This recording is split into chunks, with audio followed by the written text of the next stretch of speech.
Thank you for joining us for this recorded webinar. The following webinar will focus on ideas featured in Teaching, Tenacity, Resilience, and a Drive for Excellence by Dr. Emily Mofield and Dr. Megan Parker Peters. This book is available from Proofrock Press at proofrock.com or from Amazon, Barnes & Noble, or your favorite bookseller. Okay, I think we'll get started, and we'll probably be joined by a few folks. I wanted to mention for welcome everybody to our webinar. We have folks joining us from Australia, Tanzania, Israel, Canada, and a lot of folks from Colorado. So hello to all the Colorado folks. Let me tell you about the Zoom interface just real quickly. Your camera and audio is off. We can't see or hear you, but you can see and hear us. I'd like to encourage you to look down at the bottom of the Zoom interface. Down at the bottom, you'll see a Q&A box. I'd invite you to use that Q&A box at any time during the webinar today. We'll be able to field questions. I can pose your questions to the two authors that I'm going to introduce in a moment. So please, make this an interactive experience for you. We want this to be valuable. We originally patterned these around the idea of as if you'd gone to a bookstore and got to hear a book reading and then got to meet the author at the bookstore. This very informal. It's just through the Zoom interface rather than going down to the bookstore. So let me introduce the two folks who've authored several books for us, but the one that we're going to focus on today is Teaching Tenacity, Resilience, and a Drive for Excellence. The first of the two authors is Dr. Emily Mofield. She's an assistant professor in the College of Education at Lipscomb University, 15 years in the classroom with gifted kids and is a leader in the school. She is currently the chair of the Curriculum Studies Division at the National Association for Gifted Children. Numerous awards that Dr. Mofield has won. I was going through her biography, and there was just too many to name, but she and Dr. Megan Parker Peters won most recently the TAGT Legacy Award for their book, which is a high honor indeed. Let me also introduce our other author, Megan Parker Peters, PhD. She is an associate professor and the director of teacher education at Lipscomb University. She is a psychologist who specializes in the needs of gifted kids and twice exceptional learners. And she is also, along with Dr. Mofield, the recipient of the Hollingsworth Award for Research and Achievement on Achievement and Motivation from the National Association for Gifted Children.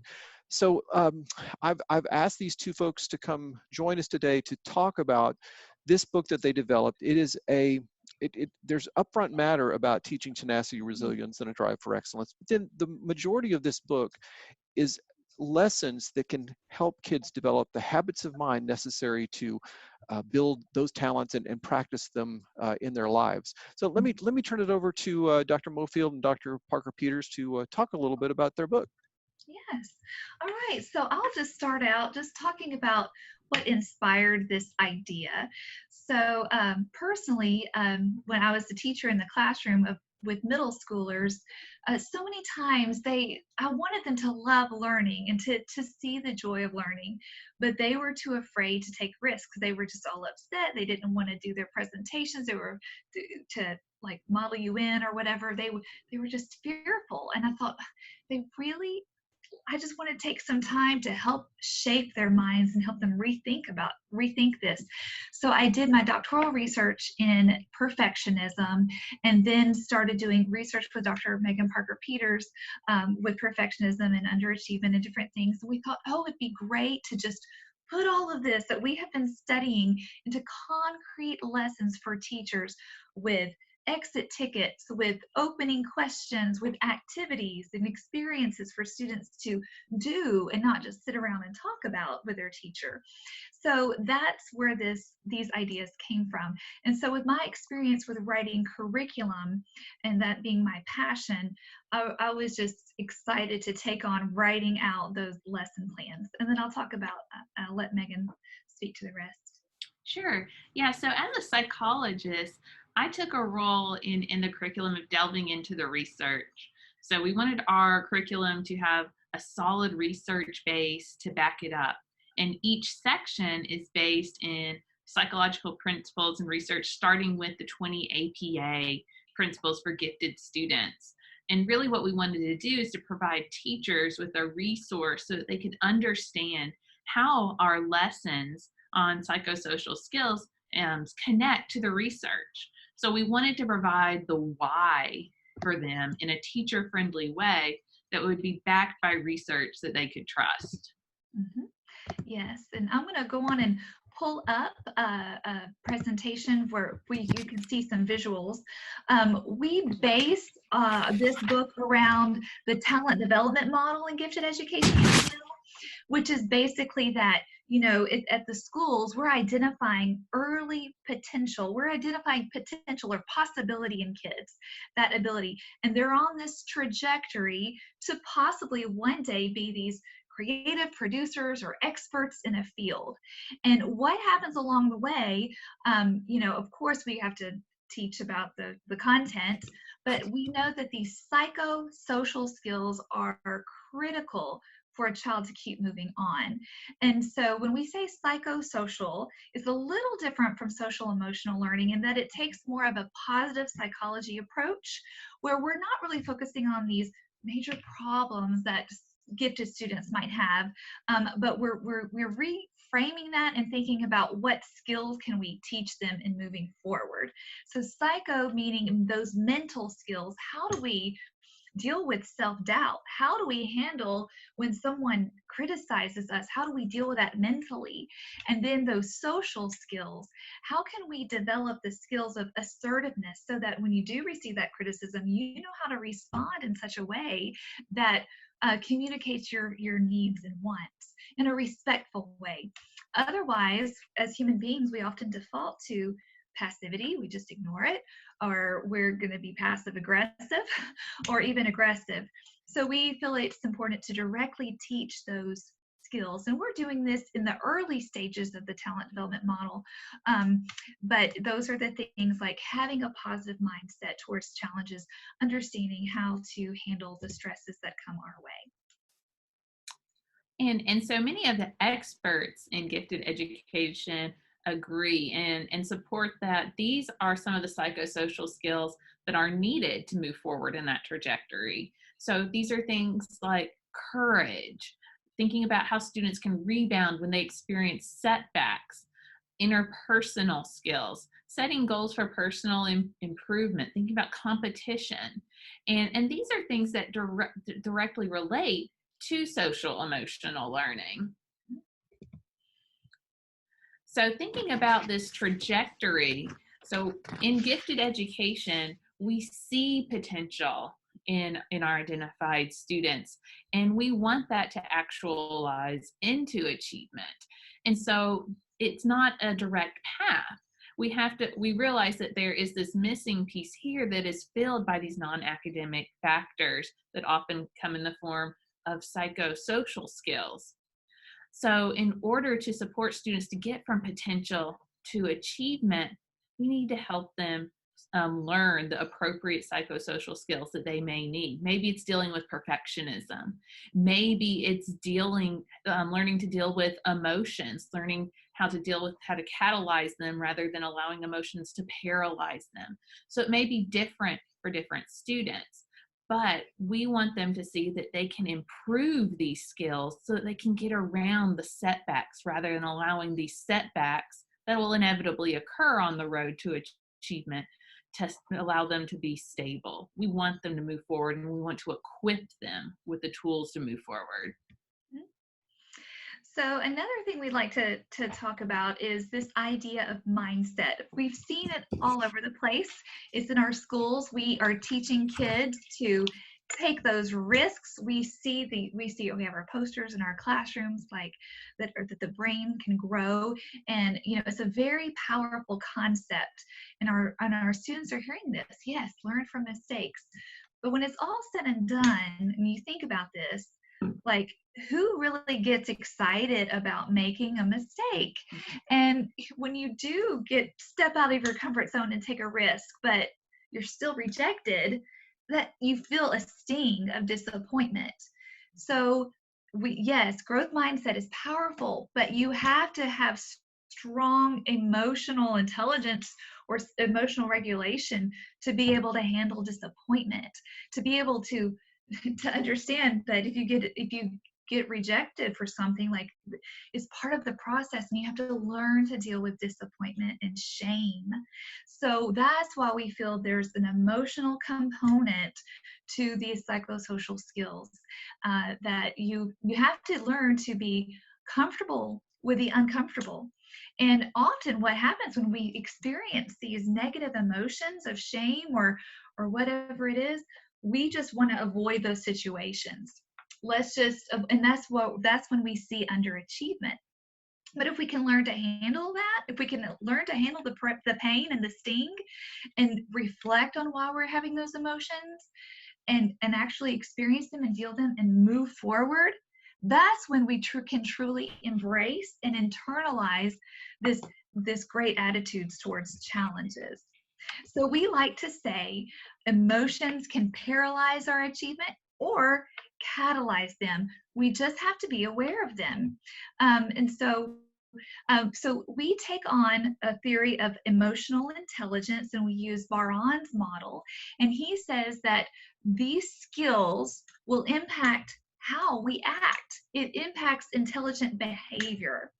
And so, like with self-awareness, this is being aware of what I am feeling. There's a fine line between anxiety and eagerness. And so if I can process that and understand the purposes of each one serve, when I can name it, I can then tame it. I can identify it and then have control over it.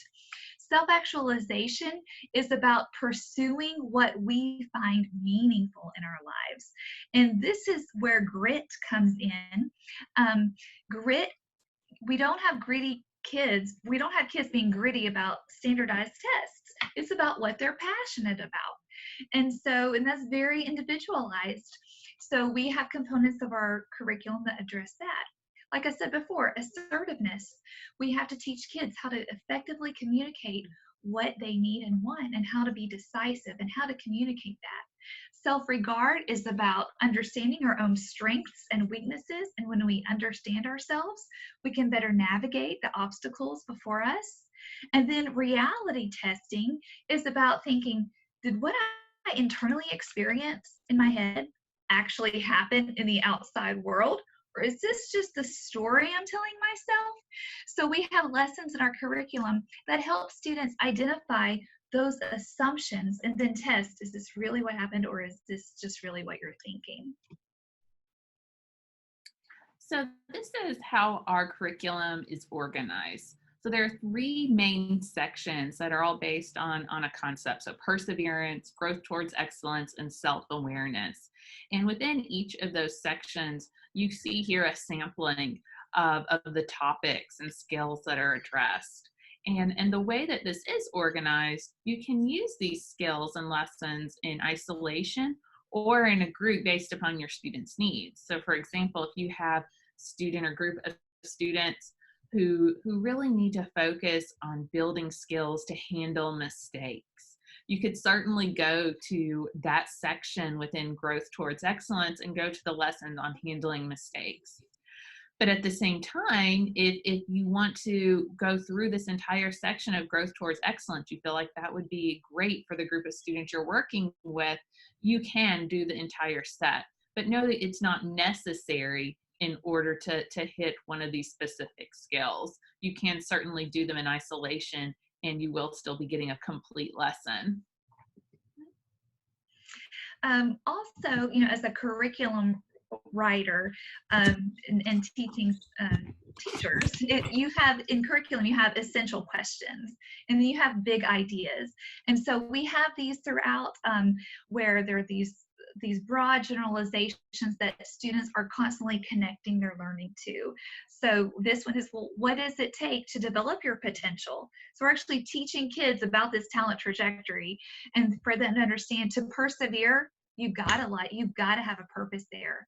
And that purpose really has to even be beyond yourself. It's about seeing how it can contribute to to others in some way or to the world. And then to persevere is to channel that enthusiasm that students often have, like, oh, I'm so excited about this, but to learn how to endure even when things get difficult. And we have this also for self-awareness, and we have it also for growing towards excellence.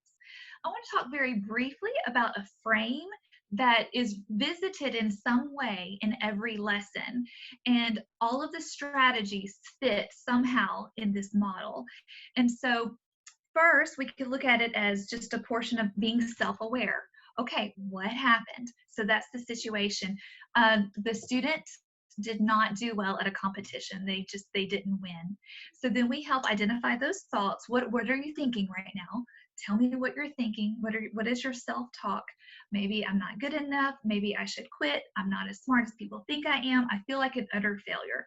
So help them actually articulate that. And then identify the emotion associated with it. I'm feeling shame. I'm feeling embarrassed. The top row would be, okay, so when we have that self-awareness, we can then do something about it. So the top row, let's think, what's in my control and what's not in my control? If I can't go back in time, so what's in my control is I can move forward with my next step. So we can't really have anxiety over things that we can control. So I can actually make a plan. And so the next competition is in 2 months. So the specific thing I will deliberately practice will be this. And so when taking that next step, that relieves that intense emotion when we have a plan. And then in just a minute, Dr. Parker Peters will talk about that next row, how we can work with those thoughts that they have and then they can be challenged.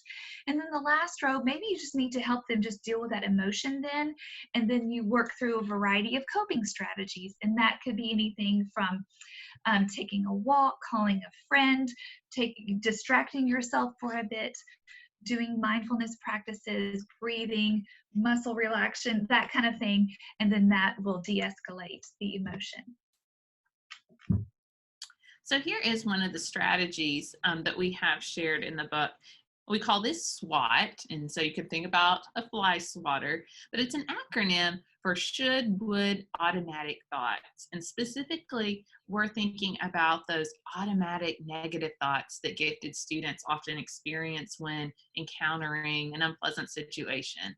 So I should have gotten the highest score, or I would have tried out for varsity, but, or whatever.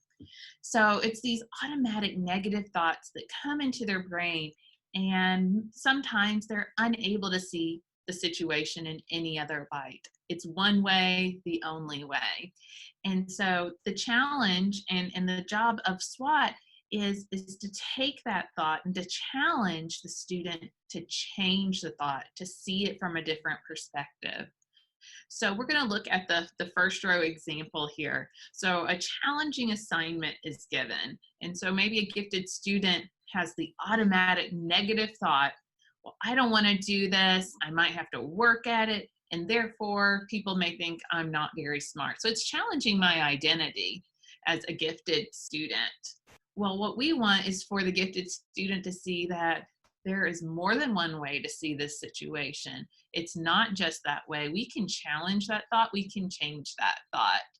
So for example, we might start by asking them, is there another way to view this situation with a challenging assignment?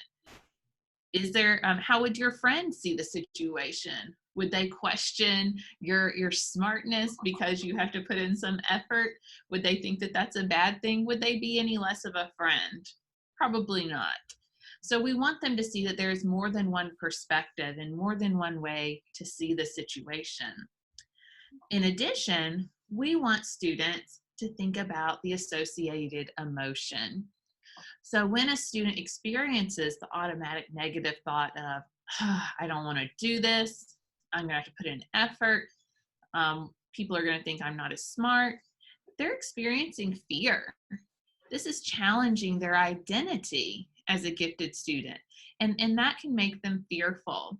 And so we want students to name that emotion, because when they name it, they can start to understand and manage the emotion. So instead of allowing the emotions to control them, in our book, we go further and describe in future lessons how we can start to understand self and understand and manage emotion. And I think we have a little bit of time for one more strategy, and this is my favorite one. I feel like it is the key to teaching tenacity. And so we often hear things about setting goals, and I love this strategy for goal setting. First, what you do, you ask students, what is it you want? What is your goal and that you want to stick to? And it's great if the participants right here would just kind of go through this in their heads as I do it. What is the one thing you really want to accomplish maybe this week or this month or this year? And then, actually, I have this slide a little backwards, so I'm not going to show that. So the W is wish. I made a mistake, and I'll admit it and show you a good coping strategy to work through it, okay? Then, actually, I'll just show you. The next O is outcome. I've got these little backwards, but the next O is outcome. And with outcome, you visualize what will happen positively in my life when I experience my goal. Now, it's great to have this positive thinking, but what happens when our brains go there? It de-escalates our motivation, because in our heads it's like, oh, I already met my goal, yay.